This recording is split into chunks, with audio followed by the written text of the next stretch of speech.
বর্তমান সমাজে শিক্ষিত লোকের এবং কি সত্যবাদীর কোনো দাম নাই। তাই বলে কি আমরা সত্যবাদী হব না, সৎভাবে জীবনযাপন করব না? সৎভাবে জীবনযাপন করলে কিছুটা কষ্ট হলেও আপনার মান সম্মান এখালে না থাকলে পরকালে সৃষ্টিকর্তার কাছে আপনার মান সম্মান সর্ব উপরে থাকবে। কেননা আপনি সব সময় মানুষের উপকারে আছেন, সৎভাবে জীবনযাপন করতেছেন।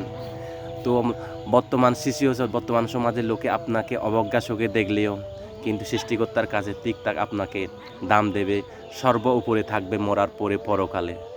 আমরা তো কোনো সময় পরকাল উপলব্ধি করি না। ঠিকঠাক আপনার নাম সহ ঠিকানা সহ উপরে সৃষ্টিকর্তা লিখে রেখেছে।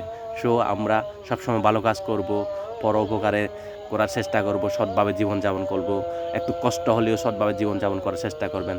সো ভালো থাকবেন। আসসালামু আলাইকুম।